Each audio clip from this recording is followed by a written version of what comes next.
Hey guys, what is up? It is me, Pagey, here once again with another video on Superman and Lois Season 2, and this is going to be my review for episode 12 for this season, otherwise entitled Lies That Bind. And of course, spoiler alert for everything we're going to go over, especially some stuff towards the end, because they definitely, what would you call it, push the button, I guess you could say, for the push towards the end of this season.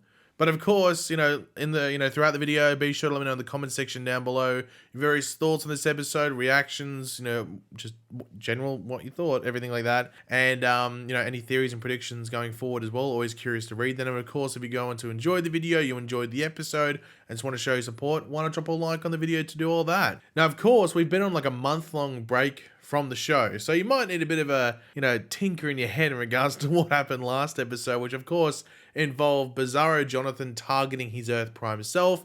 Lana was stuck in the conflict of all that, stuck in the middle if you want to put it, and Clark was also stuck in a dilemma in whether to reveal his identity to Lana or not. He was struggling at different points within that episode as to whether to do that, and eventually, right at the end of the episode, he does reveal to Lana via floating up in the air that he is, well, the almighty Superman. Now, this episode, I did see some people on Twitter going that they felt a bit disconnected because the show had been on such a long break randomly, in like an episode where you'd prefer probably the next episode to come out the next week because, we pick up right where we left off last episode. And I can sort of understand that, but, breaks happen sometimes. But I think this episode, was a really good fallout episode from that reveal, last episode with Clark revealing that he was Superman and everything like that, while also pretty much, I don't even know what the term to use is, like whipping us, I don't know, like a horse whip or something to get going into the end of this season, because this was the fourth last episode and we weren't too sure what are Ali's powers or everything like we weren't too sure. This episode shows us in more ways than one. So I think this episode did a good job in regards to that fallout, as well as pushing us towards the end of the season, though there's still some questions being asked, but we got 3 episodes to go, so hopefully that happens moving forward. But yeah, as I said, we do pick up right where we left off last episode with Clark getting Lana's reaction to this reveal, with Lana flashing back to these various moments throughout their childhood and their teenage years, piecing together all these weird moments that, that all involve Clark. Which also led up to this moment, including a near death, or just avoiding death in general, in a car crash. This car crash also involving Pete Ross. I can't remember if we saw him on screen, but they do mention that Pete was also in the car. So Pete Ross was, a good amount on the early years of Smallville and stuff like that. So he was another childhood friend of Clark's. I don't know if they mentioned him previously on the show. I don't think we've seen him, but maybe we will. I mean, they acknowledge that he existed. Now, Lana understands why Clark left Smallville, to become Superman, but she wonders why Clark didn't come back for her. But we know that he did, and by that time that he was ready to come back to Smallville, she was not only in a relationship with Kyle, but was engaged to Kyle as well. So this whole situation is a lot for Lana to process. A lot. It's pretty much pushing this, like, what if situation to her. Like, obviously, we were wondering, like, how close Lana and Clark were before he left Smallville, and we saw some, like, examples of it. But we really got it from Lana's perspective as well, like how strong their love for each other was, and that Clark still holds that love, just not in the same way that he did previously. So it's just a lot to process. Can you just imagine if your best friend and this person that you've known for years and years and years and years was holding this secret, and is not only just like, oh, I have the power to, move my hands really fast. They're friggin' Superman. It would be a lot. Now, we also have the Kent family reacting to Clark telling Lana, and Jordan's main issue is that he is worried that Sarah will learn this secret before he gets the opportunity to tell her, and he has been wanting to tell her for a while. Like, we've seen him struggling with that, personally, on his own, as well as, in discussions with his father. Now, Lana still is going over all the moments where she interacted with either Clark or Superman, and just once again, still trying to process all of it, and at points wondering, how didn't she know that this person that she's known for so long was Superman? And also, I guess, but it becomes clearer once you hear all this stuff. Like, it becomes much clearer. It's like in just general life when you learn someone maybe if they did bad stuff, you're like, well, they acted really weird in this, or this moment in life, or whatever it is. So it's much easier looking back in hindsight, going, well, hold on, what about that moment? I should have known at that point. At that point, you can't just piece it together. You can't just accuse someone of being Superman. It's a completely different thing. It's much easier in hindsight. Now, Superman does go to talk to Bizarro Jonathan, just trying to sort of tap into like the decent side, I guess you'd call it, of Bizarro Jonathan in order to potentially stop Ali and save his world. By his world, I mean Bizarro, the Bizarro world. But Bizarro Jonathan isn't budging, with him set on the outcome that Superman won't be able to stop, and that's that Ali will merge everyone from his Earth with everyone from Superman's Earth. And that's why he doesn't want to budge. He wants to be on the right side of this outcome that he thinks is just 100% going to happen. Now, Superman, John Henry, and Sam discuss what to do with the pendant, and then they don't have a means to destroy it just at this moment in time, that Superman's not powerful enough on his own to destroy the pendant. So they're going to have to try to, find some other means, and that other mean and best option in their eyes would be to destroy the portal between the two worlds, which, yeah, it's probably the easier option, just to cut the problem off from the neck, if you want to put it. But Superman doesn't want to close access so that the everyday citizens of the Bizarro world are now helpless to Ali's control, and are just going to, I guess, just become like an enslaved world or something like that. Like, he needs to find another way to stop all of this, and that involves destroying the pendant. Now, obviously, because we had the reveal last episode with Lana and Clark, you think a lot of the Lana scenes in this episode would be either with her on her own, or a family, or with Clark. But we actually get a good amount of Lana and Lois. So Lana goes to meet Lois at her house, at Lois's house, where Lana is clearly angry. But she isn't angry at Clark, as she understands why Clark kept this secret from her when he found out. He was only young. But Lana is angry at Lois for pretty much building their friendship off lies and just, I guess, like, overall disingenuous intentions, which I thought was a bit harsh. But at the same time, you got to understand what Lana's perspective on all of this is, that Lois knew that Clark was Superman, that Lois would have known what Lana was to Clark in those early years. So you can sort of understand where that anger is coming from. Now, speaking of relationships, Superman goes to meet his brother Tal-Roh, wanting his help in destroying the pendant. So Superman's not powerful enough on his own, but it's like, well, hold on, what if we have two Kryptonians? But of course, Tal-Roh wants something in return, and it isn't freedom, just general freedom. At least that's not what he's pitching, as that's clearly not going to happen in regards to Superman giving the thumbs up to that. But Tal wants a relationship with his brother, and Tal and Clark know Lois stands in that way. It's really confusing having the two, I guess, female love interests throughout Clark's life, having both starting with L and having 4 letters in the name. Anyway, but yeah, Lois stands in that way. So Clark brings Tal back to the Kent farm to talk to Lana, and I thought it was funny that he was just sort of like standing there a bit awkwardly and randomly with those flowers. And also, I thought it was funny that Lois questions not only the Tal-Roh antics that he did in season 1, but also his actions as Morgan Edge of the Daily Planet. Like, hey, you changed my headline, you changed my article. I thought that was pretty funny. And I must say, Tal-Roh's apology did feel legit, and I think it was legit, sort of. But at the same time, we have said that Tal-Roh felt like he had good intentions in the past, and that backfired. Now, John Henry and Sam also learn of Tal-Roh being involved and a part of the plan at this moment, and begrudgingly, everyone seems to be in line with this plan after figuring out, hey, this is probably going to work, and this could end everything that's going on right now, so let's just take a punt on it. Now, Jonathan is back at school. This happens early in the episode, but I thought I'd leave and talk about all this stuff right now. And he is facing drama from the ex-Kryptonite saga straight away, because it's his first day back at school after being kicked out, after getting the football season cancelled and everything like that. So obviously there's people coming at him going, hey, you're going to get I think they said baseball season.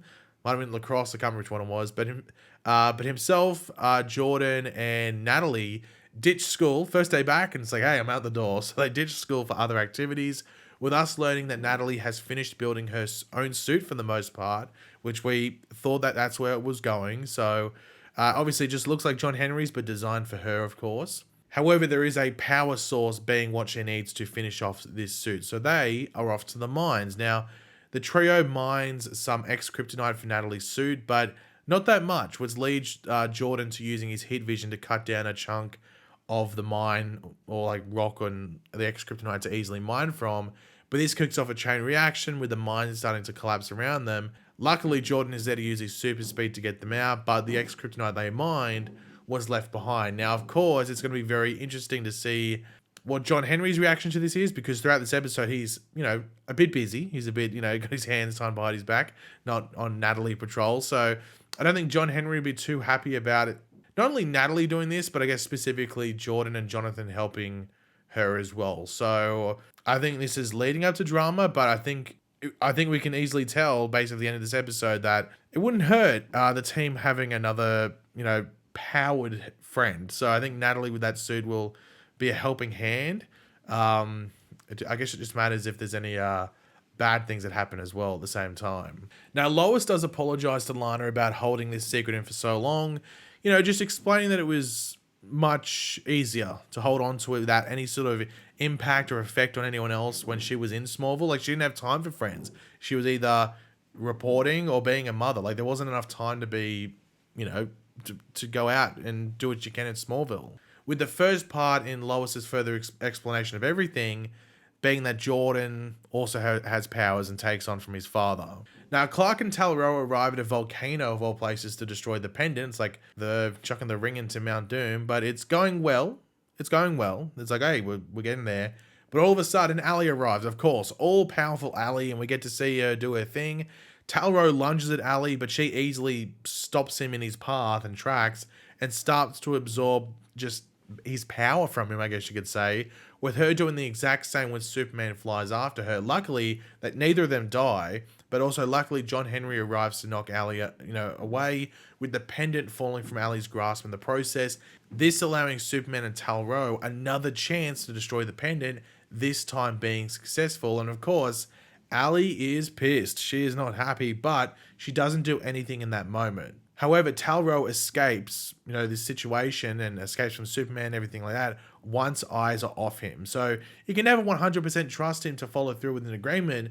But now I'm curious, based off the end of this episode, is he like an anomaly? Like he's completely safe? Because I think there's like a couple of people that, like, because my thing with this with the Bizarro World stuff, so my voice is getting a bit weird now, is whether, I just cleared my throat, is whether, if someone from a certain Earth dies, when the Earths merge, potentially, are they just the same person? There's no change. So if the Bizarro World and Earth Prime did merge, if one of the others on either Earth is dead, does that remaining soul version just remain the same when the Earths merge? I'm assuming that's what happens, but at the same time, do you lack certain power, or maybe you have to have the other person alive to stay alive? I'm not too sure. Maybe they explain that in a upcoming episode, but I'm very curious to see what the deal is if like your Bizarro self or maybe the Earth Prime self doesn't exist anymore. I'm curious about that. But Clark does talk to Lois, John, and Sam about this fight with Allie and just the weird moment where she absorbed power from him. And of course, this playing into the Parasite side of the character from the comics. And the big question is like, well, how the hell are they meant to stop her? And I think we're all asking the same question. How the hell are they meant to stop her? I'm very curious to see where we are once we get to the season 2 finale, like what the resolution to all of this is. Now, Sarah was picked up by her father, Kyle, and he is wondering sort of what's going on with Lana and whether she might be seeing like another guy or something like that.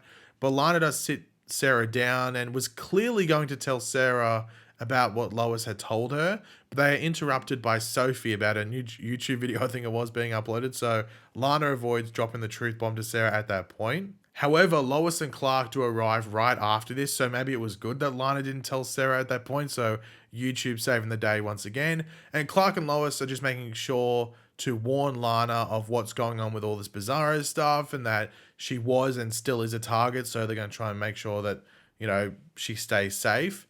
However, Lana does tell Lois and Clark that she didn't tell Sarah and everything like that, but she was about to, so she lied in that instance. Like, I think she was clearly going to tell Sarah that, but she also wants there to be a break between the two families, as she doesn't want to just constantly be reminded that she is lying and be forcing that and everything like that, and just be unnecessary tension and just sort of remove that from her life at this very moment for at least a certain amount of time. So I wonder if there's like issues around that because of this Bizarro version of Lana and everything like that might be roaming around and coming back to finish off the job that she didn't succeed in a couple of episodes ago. Yeah, I don't know if that, maybe that's the best move, but also like with Sarah and Jordan, and Sarah being a bit suspect about what's going on or suspicious. We'll have to wait and see, but you know, I think this might be building up a bit of drama and, you know, I don't know if it's unnecessary, but just there's a bit of drama and tension. But to finish off the episode, we go back to the Bizarro world, you know, since, well, the first time since, not last episode, the episode before,